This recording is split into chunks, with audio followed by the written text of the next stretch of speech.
जी है चंद सांसें या नबी तशरीफ ले आओ कि रास्ता तक रही है आपका बीमार की चौखट।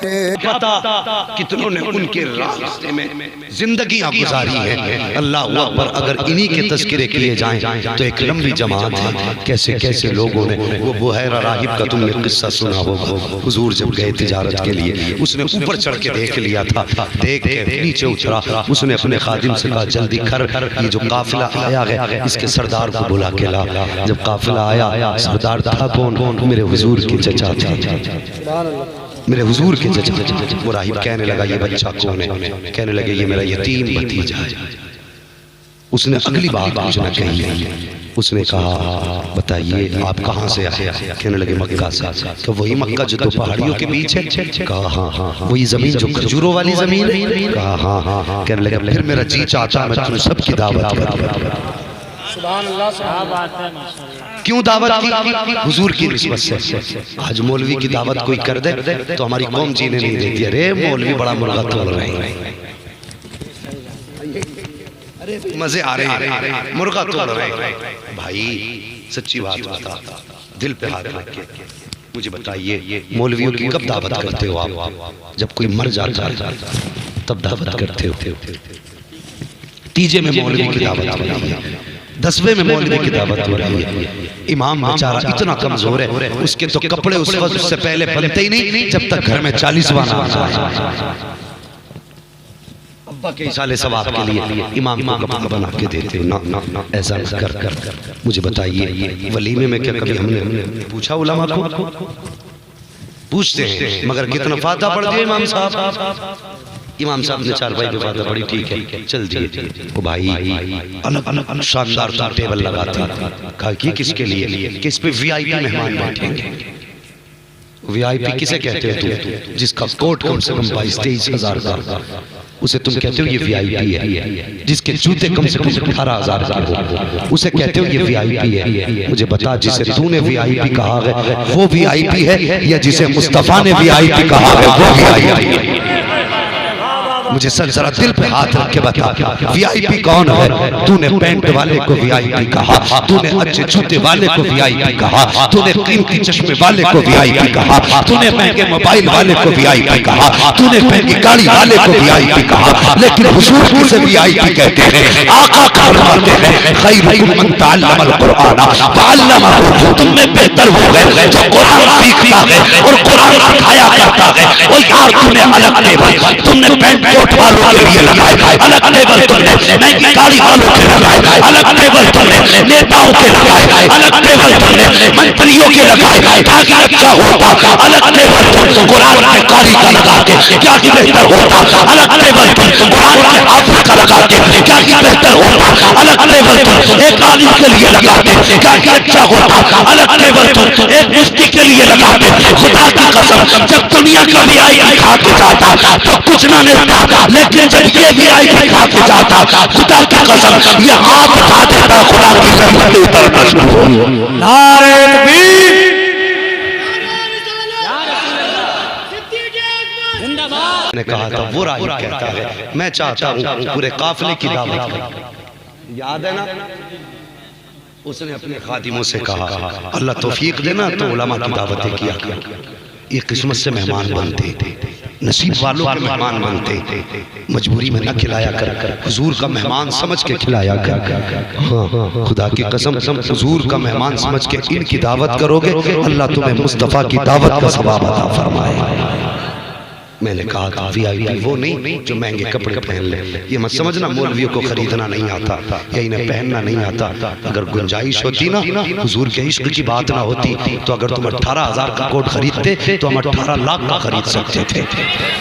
हाँ 18 लाख का खरीद सकते थे। लेकिन जानते हो ये लिबास प्यारा क्यों है? ये अमामा प्यारा क्यों है? इसलिए कि इसको निस्बत मेरे मुस्तफा की जात से है, इसलिए हम ये लिबास पहनते हैं। छोटा ना समझ हमें, ये ना सोच मौलवी की सोच पुरानी होती है। वही 30 रुपए मीटर वाला कपड़ा पड़ा, मीटर 30 रुपए का है, लेकिन निस्बत मुस्तफ़ा से जुड़ी है, निस्बत मुस्तफ़ा से जुड़ी है। कुर्ता पजामा देख के बताना नहीं पड़ता कौन आ रहा है, देखने वाले मुंह बिगाड़ के कहते कुछ नहीं, ये मुस्तफ़ा का गुलाम आ रहा है।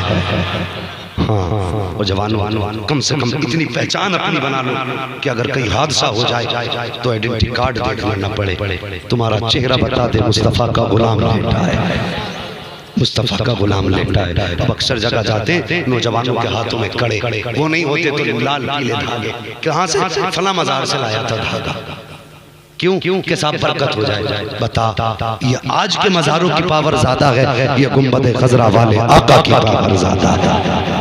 वो अल्लाह माफ करे, इस उम्मत पे रहम करे, किसी जगह पे तो इकट्ठे 72 मज़ार निकाल के बैठ गए।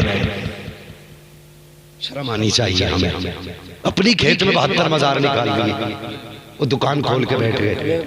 हाँ, क्लियर बना के छोड़ेगा। एक तो कह रहा मुझे पूरा बगदाद को बनाना है, करबला सामने ना एक पुराना कोई मज़ार था, अल्लाह जाने बना था कि बनाया हुआ था। उसने कहा जब से ये 72 बने ना, मेरी कह रहा मेरी मार्केट मद्दी हो गई, अब मुझे अपने उस खेत में बनाना पड़ेगा जाके। ऐसा लग रहा है मज़ार नहीं, इसके अब्बा की चौपाल है, जहाँ चाहेगा बना। हम इतने गए गुजरे हो गए यार, जहाँ चाह मत्था टेक दिया, और तू तो मुस्तफ़ा का गुलाम था यार, तू इधर उधर मत्थे टेकने नहीं आया था, तुझे तो इसलिए बनाया गया था कि जो तुझे देखे वो तेरे आगे झुकने पे मजबूर हो जाए। हुजूर से प्यार कर, अगर हुजूर से प्यार हो गया ना तो फिर झुकने की जरूरत नहीं। तो 72 मज़ार निकाले बैठे, और पीरों को भी अल्लाह माफ करे। ऐसा पीर आ गया, फसलाना पीर, छमाही पीर, सलाना पीर। हाँ, फसल आ गई तो झोले लेके, हाँ भी कितना हुआ लेके चला गया। बाकी 6 महीने मुरीद ने क्या किया, कोई लेना देना नहीं, पीर ने क्या किया, मुरीद को लेना देना। पीर ऐसे तलाश करो जिसकी नजर दिल पे रहम करे। कभी वो कामयाब नहीं हो सकते जो मुरीदों की जेब झांका करते, कामयाब वही होते हैं जो मुरीदों का दिल झांका करते हैं। अल्लाह अल्लाह अल्लाह, दिल झांकने वाला कामयाब है। समझेंगे इस बात पर गौर करेंगे। जवानों ये कड़े उतार, कलाइयाँ खाली करो, चेहरे पे मुस्तफ़ा की सुन्नत सजा। हुजूर को कोई गाली दे रहे तो हम मारने मरने तैयार हो जाते हैं। मैं ताना देने नहीं आया, मुझे खुद इस्लाह की तुमसे ज्यादा जरूरत है, लेकिन एक बात का जवाब दो। हम हफ्ते में 3 मरतबा हुजूर की सुन्नत मुंडा के नाली में डालते हैं। हमसे कोई पूछने वाला है कि हमने हुजूर का दिल दुखाया कि नहीं? एक ने कार्टून बना दिया, पूरी दुनिया का मुसलमान मैदान में आ गया, हुजूर की तौहीन हुई है। पता जब मुसलमान हफ्ते में 3 मरतबा दाढ़ी मुंडा के सुन्नत के बालों को नाली में डाले तो ये हुजूर की तौहीन नहीं? जवानों अल्लाह तौफीक दे, चेहरों पे दाढ़ी सजा दो ताकि खुदा ना करे अगर कहीं हादसा हो जाए तो चेहरा बता दे, इसे शमशान नहीं लेके जाना है, कब्रिस्तान लेके जाना है। इसका इंतजार आग नहीं, कब्रिस्तान में मुस्तफ़ा कर रहे हैं। हुजूर से प्यार करेंगे इंशाअल्लाह, हुजूर से प्यार बोलो इंशाअल्लाह। ओ यार इंशाअल्लाह तो कह दो, मैं जानता हूँ अमल तभी होगा जब हुजूर चाहे। जब हुजूर की नजरें गर्म हो जाएगी, खुद चेहरे पे दाढ़ी सज जाएगी। हाँ, मुझे भी वो इस्लाह के तरीके अच्छे नहीं लगते कि हाथ उठा भाई, बैठ के कह भाई, खड़े होके कह भाई, मेरे कहने से कौन रखेगा। अमल वही करता है जिसे रब तौफीक देता है। मेरा काम है, हो सकता है किसी जवान के दिल में आ जाए, आज नहीं 8 दिन बाद दिल में असर कर जाए, बात 8 दिन बाद नहीं, मरने से पहले की बात याद आ जाए। कोई मौलवी आया था, हुजूर की दाढ़ी की बात करके गया था कि यार पूरी जिंदगी तो कुछ न किया, कब्रिस्तान जाने का वक्त है, दाढ़ी सजा लो। अल्लाह को कितनी अजमतें हैं दाढ़ी की, पाक रिवायात में तो यहाँ तक आया है अगर मोमिन कामिल दाढ़ी लेके कब्र में जाता है तो फरिश्ते आते हैं। एक फरिश्ता जब चेहरे से कफन हटाता है अचानक रख देता है, दूसरा कहता है क्या हुआ, कहता चेहरे पे दाढ़ी लेके आया है, हया रही है, इससे सवाल कैसे करें। चेहरा बता रहा है यहाँ भी उनका प्यार लेके आया है, वहाँ भी उनके प्यार में मर के आया।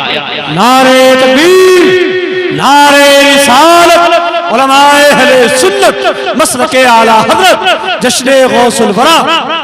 अल्लाह अकबर, जानते हो रागिब ने दावत कर दी, सारे सबने काम क्या किया जानते हो? सबने माल की हिफाजत के लिए हुजूर को वहीं छोड़ दिया।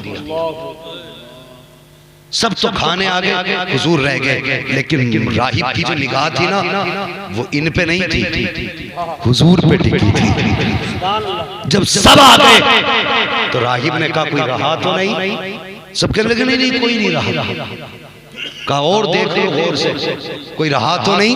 कहा नहीं कोई नहीं रहा। राहिब फिर छत पे चढ़ा, क्या देखा? वही दरख्त, वही वदुहा का चेहरा, वही वल्लैल की जुल्फें, वही माज़ाज की आंखें। नीचे उतरा, कहने लगा बताओ तो सही उस बच्चे को क्यों छोड़ा है? एक सरदार खड़ा हुआ, कहने लगा कोई बात नहीं, वो यतीम है, उसकी औकात क्या है, हमने माल की हिफाजत के लिए छोड़ा है। गुस्सा आया राहिब को, कहने लगा ज़बान को लगाम दे, तेरी औकात न थी मेरे दरकान पे बैठता, ये तो सदका उस 12 साल के बच्चे का है जो तुझे मैंने अपने दरकान पे बैठा रखा। नारे तकबीर, नारे रिसालत, ताजदारे खत्म नबूवत, दोनों हाथों को उठा के ताजदारे खत्म नबूवत, नारे तकबीर। अल्लाहु अकबर। कहने लगा तुम्हें रोटी बाद में मिलेगी, बच्चे को पहले लाया जाए। मेरे हुजूर के चचा उठे, जल्दी से लेके आए। ओ यार सुनो, तुमने देखा होगा कितने भी बड़ा दौलत वाला हो, जितने बड़े दौलत वाले होते उतने ही उनके साथी ज्यादा होते। गरीब को तो कोई जनाजे को कंधा भी देना नहीं चाहता। उसकी बारात में क्या मदद करेगा, शादी में क्या मदद करेगा? तुम कभी देखना गरीबों के जनाजे उठे तो लोग कांधा देने भी नहीं आते। अमीर का कुत्ता भी मर जाए तो सुबह से शाम तक भीड़ हो जाती है, कहते सुना कुत्ता मर गया है, सुना कुत्ता मर गया है। क्यों? ठेकेदार का कुत्ता मरा है, नेताजी का कुत्ता मरा है। सुन ले, ये मत समझना कि जिसके जनाजे में भीड़ ज्यादा हो वही बख्शा जाए। हो सकता है बेशक अल्लाह करम से बख्श दे, लेकिन कभी कभी ऐसे लोग भी होते हैं कि जनाजे में कम होते हैं। अमीरों के जनाजे को भीड़ बख्शवाती है, गरीबों के जनाजे भीड़ को बख्शवा दिया करते हैं। गरीबों के जनाजे भीड़ को बख्शवा दिया करते हैं। ये फर्क होता है यार, हुजूर की उम्मत में फर्क न कर। पता चले कि गरीब मरा है, पहले जा और जाके जनाजे के पास खड़ा हो और कह दे या रसूल अल्लाह उम्मती आपका है, गरीब हुआ तो क्या हुआ, निस्बत आपकी है, जाऊंगा बाद में कब्रिस्तान तक पहले पहुंचा। कभी गरीब के जनाजे को भी कांधा दे लिया करो। खुदा रहा, तुम तो सोच भी नहीं सकते जब किसी गरीब के जनाजे में भीड़ होती है। जानते हो मैंने गालिबन एक बात बयान की थी, वो कोई बंदा था कि जिसका काम ये था, अल्लाह वाले थे वो, कि वो कब्रें खोद के उजरत लेके कब्रें दे दिया करते थे। उन्होंने जब वो काम छोड़ा ना तो किसी ने उस वक्त के वली ने कहा यार बताइए तुमने एक जमाने तक कब्रें खोदी, एक जमाने तक कब्रें खोदी, मगर बताओ तो सही कि तुमने कोई अजीब बात भी कब्रिस्तान में देखी? सुनना मेरी बात, कोई अजीब बात भी कब्रिस्तान में देखी? वो कहने लगा हाँ। का क्या? कहने लगा एक दिन मैंने कब्रें खोदी ना तो मैं पहली कब्र खोद रहा था, कब्र खोदते हुए कहने लगा ऐसी तपिश कब्र से निकली, ऐसी तपिश थी ना। कहने लगा कि मैं सोचा कि सूरज की गर्मी की है, मैंने कपड़ा टांग लिया, लेकिन गौर किया तो वो तपिश कब्र से आ रही थी। का मैंने फिर दूसरी कब्र खोदी, तीसरी खोदी, कहने लगा मैं खोद के बैठ गया सस्ता आने के लिए 3 कब्रें खोदी। कहने लगा इतने में आसमान से 2 फरिश्ते उतरे, एक कब्र के इस कोने खड़ा हुआ, दूसरा कब्र के इस कोने खड़ा हुआ। सुन रहे ना जवान मेरी बात? हाँ गौर से सुनिए। वो कहने लगा खड़ा हुआ, एक जो सबसे तपिश वाली कब्र थी उसके सरहाने खड़े हुए। एक कहने लगा बताओ इसकी लंबाई चौड़ाई कितनी लिखनी है?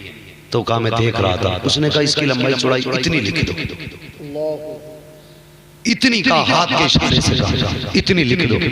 कहा उसने लिख दी। फिर दूसरे कब्र पे गए, कहने लगे इसकी लंबाई चौड़ाई कितनी लिखनी है? तो उसने कहा इसकी लंबाई चौड़ाई 70 मील लिख दो। कहने लगा फिर वो दोनों तीसरी कब्र पे आए, कहा इसकी कितनी लिखनी है? तो वो कहने लगे जहां तक नजर जाती है इसकी चौड़ाई वहां तक लिख दो। अब सुनिए, कहने लगा कि फिर मैं इंतजार करने लगा या अल्लाह वो कौन खुशनसीब है जो इस कब्र में आएगा जो ताहद नजर कुशादा हो, वो कौन खुशनसीब है? कहने लगा मैं बैठा रहा, इतने में एक जनाजा आया। उस जनाजे के पीछे मुश्किल से 4-5 लोग थे। कितने? 4-5। कहने लगा 4 कांदा देने वाले थे, उसके अलावा 5 लोग और थे। उन्होंने आके बीच वाली कब्र खरीद ली जिसको 70-70 मील चौड़ा किया गया था। मैंने कहा यार बताओ तो ये कौन है जिसे तुम लेके आए हो और इसके जनाजे में लोग भी नहीं? कहने लगे ये हमारी बस्ती का बड़ा गरीब आदमी था, जब ये मरा ना तो कोई इसके जनाजे में नहीं आया। इतना सुन के ना वो रोने लग गया कब्र वाला। कहने लगा जाओ इसके पैसे नहीं चाहिए। कहा क्यों? कहा ये मैं जानता हूँ कि तुम्हारी नजर में ये गरीब है, लेकिन मुझे पता है ये दौलत का गरीब था, मुस्तफा के इश्क का अमीर था। मुस्तफा के इश्क का अमीर था। का कहना क्या चाहते हो? का जिस कब्र में इसे दफनाया है ना, इसकी लंबाई चौड़ाई 70-70 मील है। कहने लगा फिर एक जनाजा आया, उस जनाजे के पीछे जहां तक नजर जा रही थी भीड़ ही भीड़ थी। का उन्होंने वो कब्र आके खरीदी जिस कब्र से खोदते हुए मुझे भी तपिश आ रही थी, जिसकी चौड़ाई फरिश्तों ने इतनी बताई थी, इतनी चौड़ाई। बताओ 5 फीट के आदमी को अगर इतने से डिब्बी में बंद किया जाएगा तो कितना बुरा उसको तोड़ करके कीमा बनाया जाएगा। कहने लगा जब उसको दफन किया ना लोगों ने कहा, मैंने एक शख्स को अलग में बुलाया, मैंने कहा बताइए कौन है? उसने कहा ये हमारे शहर के बहुत बड़े अमीर की बीवी है। ये इतनी बड़ी दौलत वाली थी कि ये शरीयत को तो कुछ समझती नहीं थी। घर में बेटियों से जाके कहना कि जहेज में मुसल्ला मिला है, ये रखने के लिए नहीं, सजदा करने के लिए। बाप ने कुरान जो दिया है ना, ये अलमारी की जीनत बनाने के लिए नहीं, तुझे पढ़ने के लिए दिया है। तेरा कोई और काम नहीं। सुबह उठ फजर की नमाज पढ़, एक पारा भी ना पढ़ सके कम से कम एक रुकू पढ़ ले, एक रुकू भी ना पढ़ सके एक आयत ही पढ़ ले।